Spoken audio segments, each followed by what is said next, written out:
The R-Class had one of the most unfortunate working lives of any Victorian steam engine. It was designed to replace the A2s and haul fast passenger trains to rural areas. But unluckily, all that was ripped away from it, as the new diesels were being introduced. And in the last few days of VR Steam, you could see them doing some unenviable tasks. The Victorian R-Class is a Hudson style design, also known as a 462. Introduced in 1951, this style of engine was in the planning all the way back in 1918, although these plans called for a Pacific style design, also known as a 462.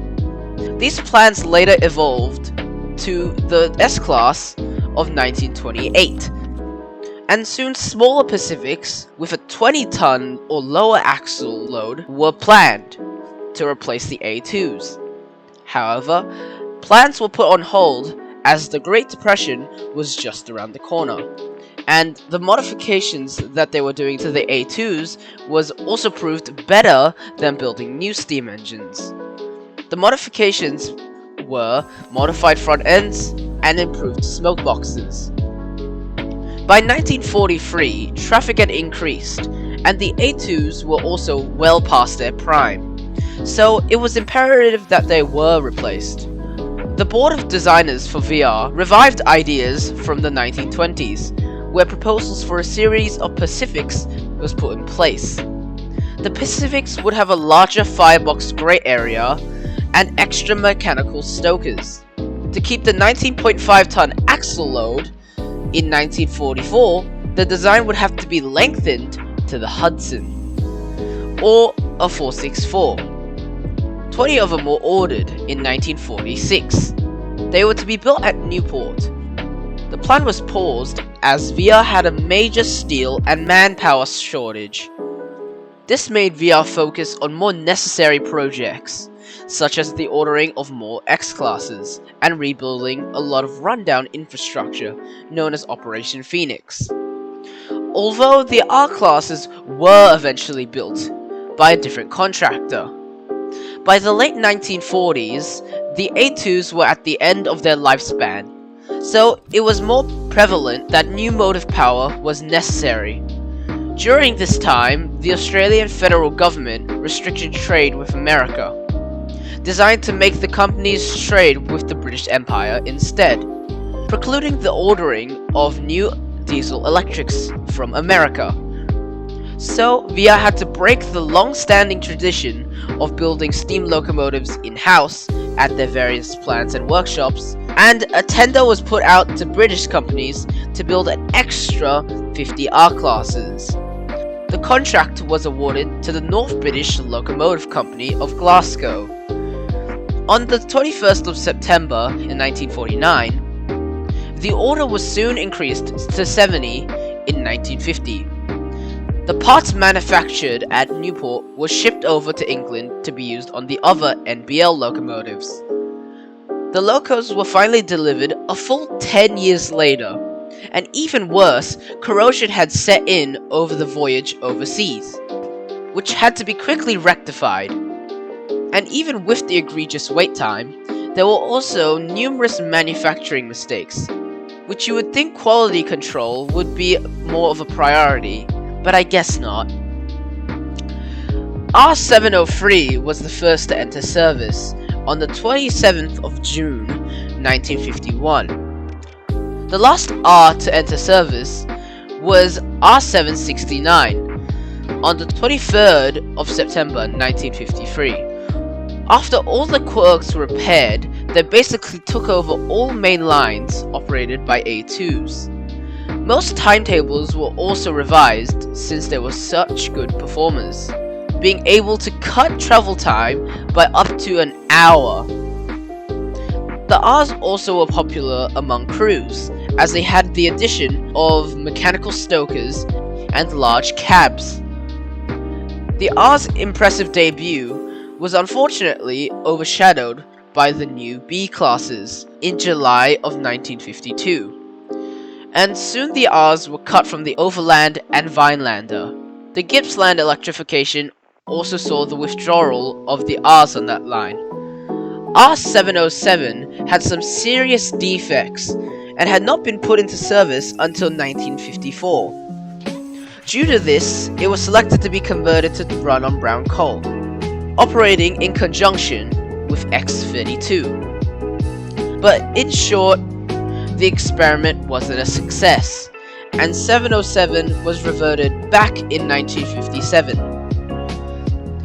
In the mid-50s, 719 and 748 were converted to burn oil, with parts salvaged from the scrapped S-classes. Fortunately, this conversion was a success, as they recorded a higher mileage than other R-classes. They were also popular among staff, as they had little to no cinders. But with the rising price of oil, they returned to coal firing in 1957. The R-Class reflects the evolution of VR in post-war era. It did adopt the bar frame design from the earlier R and H class, which were by far the sturdiest frames produced by VR. The mechanical stokers fitted with the MC Type 1, capable of feeding 4,500 kilograms of coal per hour. However, the R's only had a 3.9 meter square firebox grate. The grate and mechanical stoker allowed better conditions for the firemen. The manually fired S-classes were limited by the ability of the firemen, but now the firemen could now have a more relaxed time. The R seems to be a combination of locomotives from several different countries. The Splotted Pilot is Australian, the Long Sand Dome is American, the Bell Pair Firebox and cabs are British, and the Midline Smoke Lifters are European. During the limited years of maximum use, a single R-Class could run up to 2,000 kilometers per week. Dynamometer car tests show that they were able to produce a maximum of 1,840 drawbar power at 68 kilometers per hour, a significant improvement over the A2. Even though they were designed for passenger trains, they still had more horsepower than the X, VR's leading goods engine. The R's were also sent on secondary goods and passenger services, which isn't great for a Hudson with their large wheelbases. This meant that they had little chance to really stretch their wheels and go full speed. They also had a relatively low factor of adhesion, being 4.08. On top of the lack of compensated springing, this meant the R's would slip vigorously when up hills. On one occasion, 3 R-classes could be seen tackling the 3-mile Waring Hat Bank, a 1 in 52 gradient, while hauling a 1,000-ton grain train, which is very impressive. The R's weight is a total of 187 tons and 107 tons without a tender. Their boilers could withstand a total of 210 psi. Their tenders could hold 40,000 liters of water and 6 tons of coal. And they had a tractive effort of 142 kilonewtons and were 23 meters long.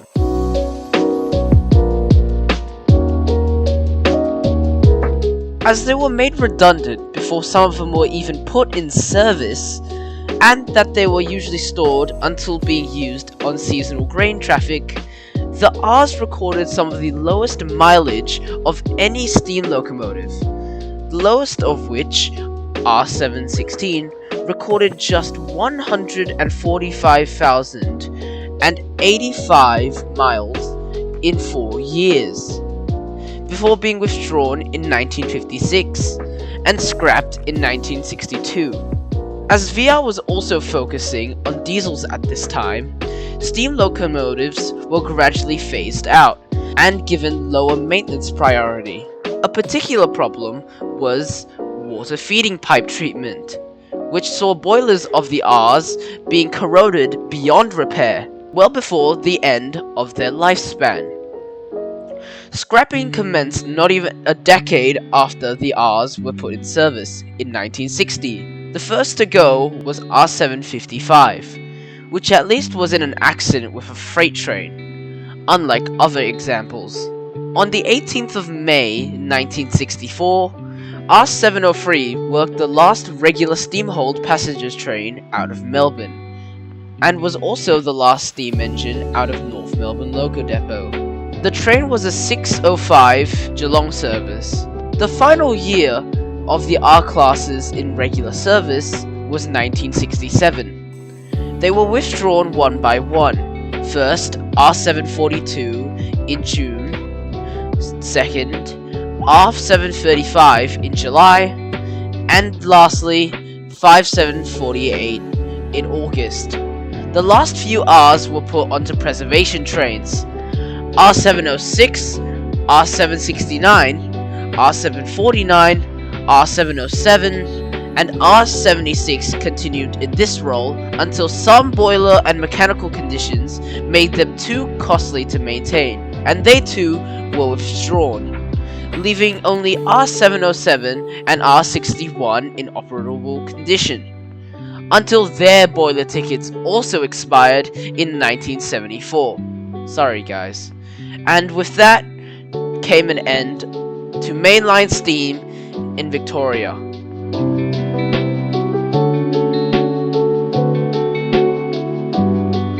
Now, if you were alive from the years 1998 to 2004, then you might remember that West Coast Rail operated R classes.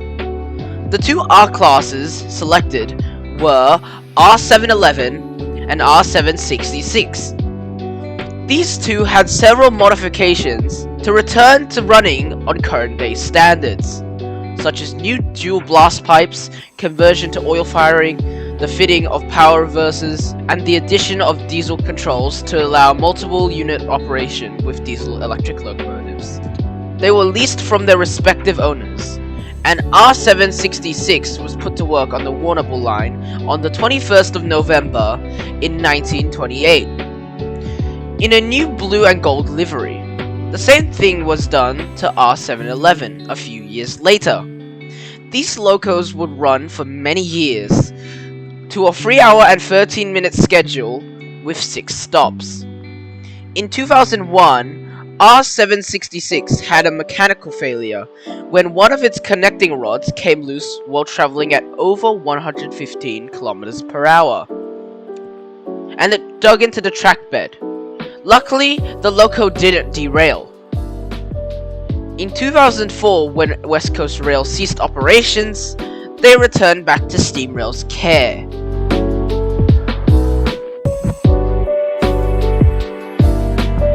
After withdrawal of the R classes commenced in the 60s, they didn't have too many buyers, as due to their size, they were restricted to main lines.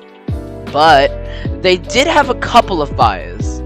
Let's look at some of the ones preserved today. There's 7 preserved, starting with R700. It's stored awaiting restoration.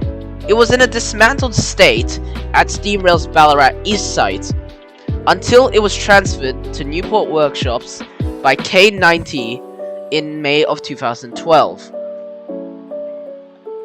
R704. It was displayed at the Festival of Britain in 1951, and it was painted a gold and black livery with red lining.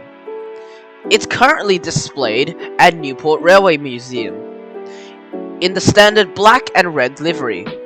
It still retains its commemorative plates. R707, City of Melbourne, and R761. They were the last R classes operational, and were both restored in the late 80s. They both can be seen regularly hauling steam rail trains. Prior to privatization of the V-Line network, it wasn't uncommon for them to haul regular passenger services. R711, Spirit of Bendigo. It wears a special royal blue livery, reflecting the spirit of Progress days. It returned to service in 2011 after mainline trials. It still runs on oil, a remnant from the West Coast Rails days. The first train it pulled since being restored was a double head with 761 on the annual snow train.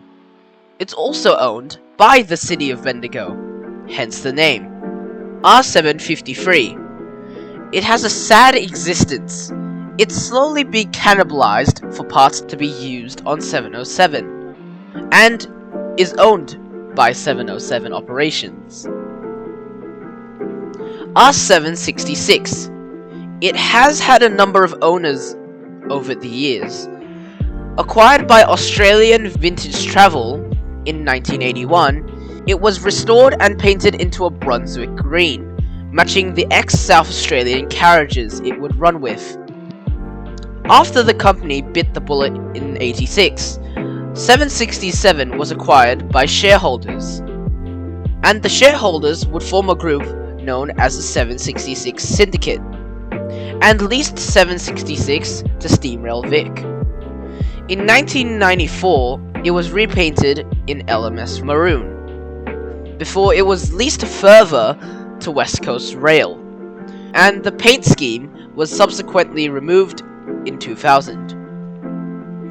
Interestingly, 766 was converted to standard gauge soon after West Coast Rail's defunk, being converted by the Hunter Valley Railway Trust. It was transferred to North Rothbury in New South Wales in December of 2007, and the gauge conversion was completed in 2018. It was soon out for mainline trials in 2020 and 2021.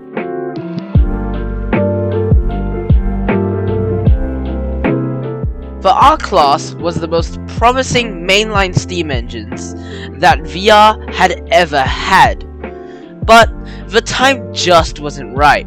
Today, they're still frequently used on preservation trains, and on the 9th of September, you can go see one for yourself on the Eureka Express from Melbourne to Ballarat. Link in the description.